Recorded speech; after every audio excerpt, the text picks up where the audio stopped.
Thank you so much. We are going to cross 3,500 subscribers very soon. So keep watching. Don't forget to hit that like button and don't forget to hit that join button here. Okay. Hello everyone. Welcome to Automate with UiPath. So in this video, we are going to see how are we going to convert a JSON data that we are going to get either from a form when we are submitting or any kind of JSON data. How can we convert that into a data table using a for loop? But in the next video, that will be exclusively for the members of this channel. I'll show you how can we convert a JSON data directly into a data table without using any for loop. So keep checking. And before continuing with this video, if you don't know how to add a data table into a form, I recommend you to go ahead and search for UiPath Forms Data Grid and you can see the first video of how to do that. So let's quickly run and see what we will get from this particular form. So I have already added a data table and I have already created a form, and let's add a log to see what's the result that we get. So let's add a log message. So for this form, the data that I'm getting is JSON form data. So let's go ahead and add JSON form data. And I'm going to keep a breakpoint over here and let's debug. This is what we have in the Excel, and we have a data table, but when we save it or when we submit it, the data that we are going to get here is, let's go with and see the form data, JSON form data, and this is what we will get. So you are going to get a JSON format of data dot toString. Okay, so how can we understand what type of data it is? In the watch, you can go ahead and add JSON form data. So if you see here, this is a string, but how can you convert a string into a JSON variable? To do that, let's add an activity called, let's stop the workflow.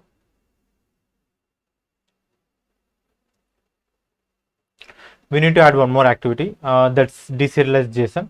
So this takes an input as a string but gives a JSON output. So JSON form data, and the object that we can have is JSON object of the form. So this is what we have, and if you see the output variable type, it's of type JSON object. Let's see in the output if we have any data. Okay, I don't have any data, so let's go ahead and print what's there in this log message. So JSON form data.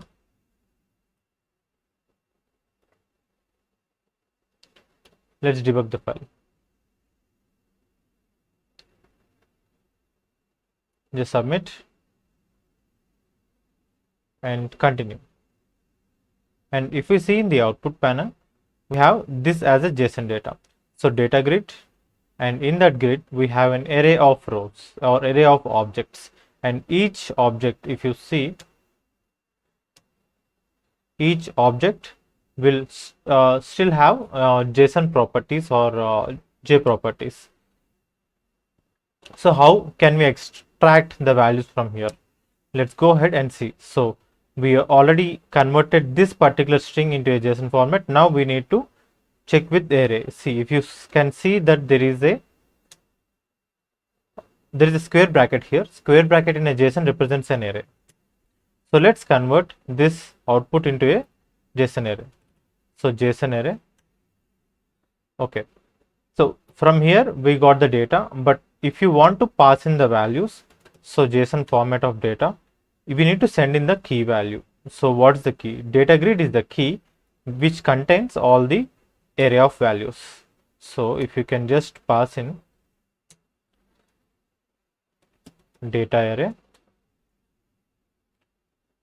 data grid, because this is what we need to send, dot toString, and the JSON array that we are going to get is JSON J array of rows.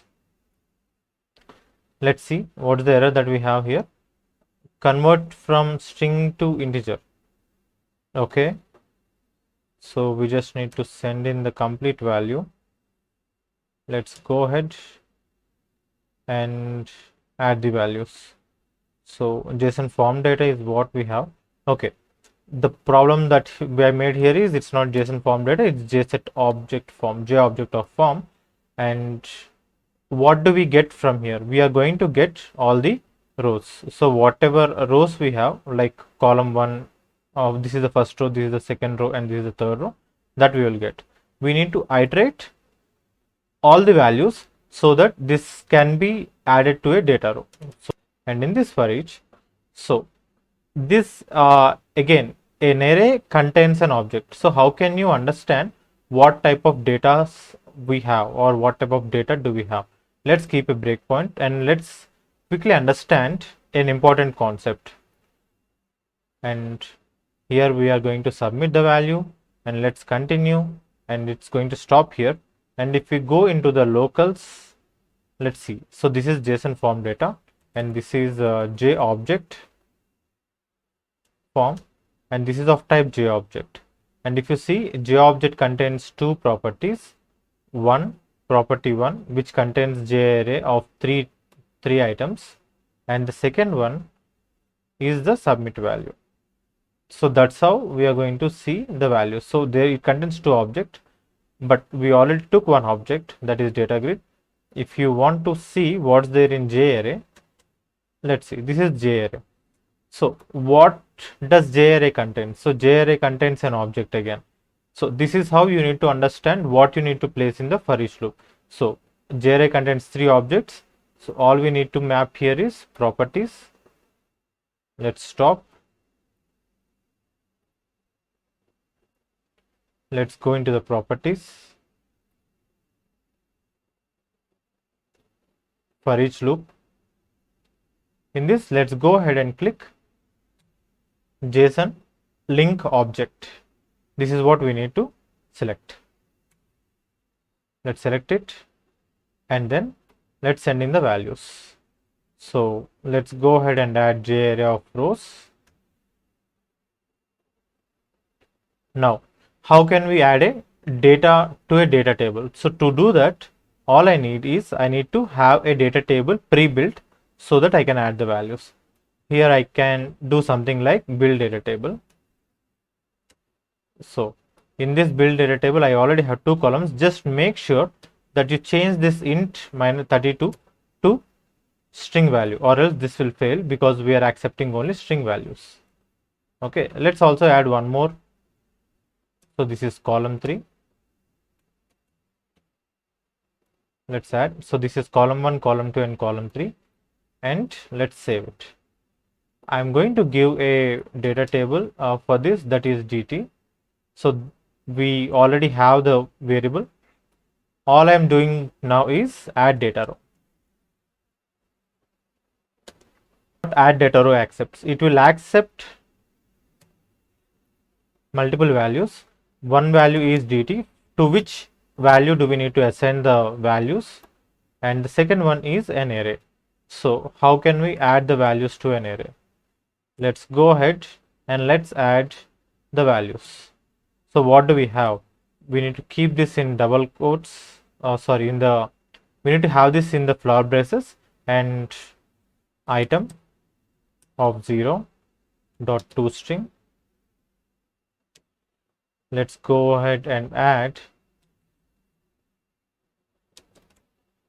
comma item of 1, that gives me the first value, dot toString. I can also give column names or the key names if I want.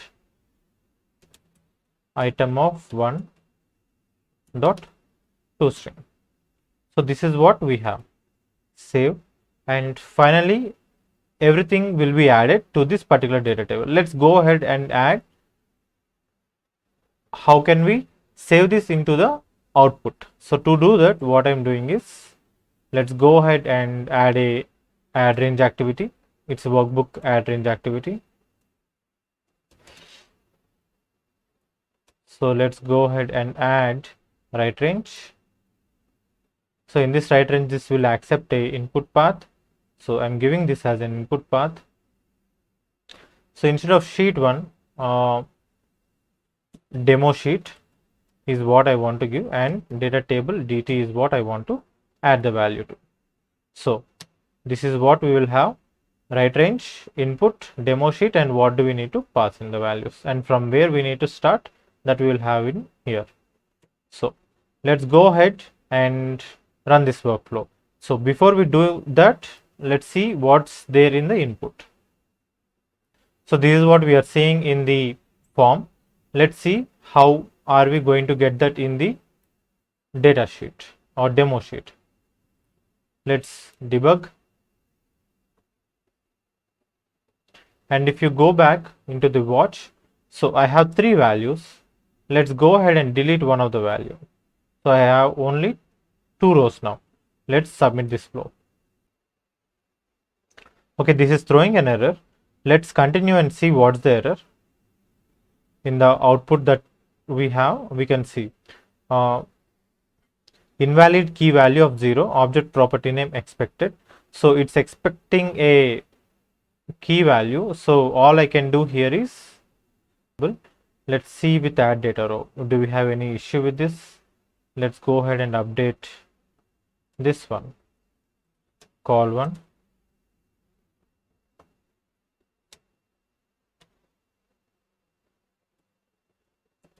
Call 2.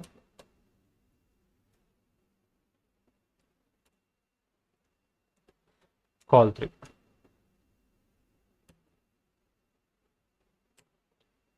So this is what we'll have, and let's save it and let's run the flow again.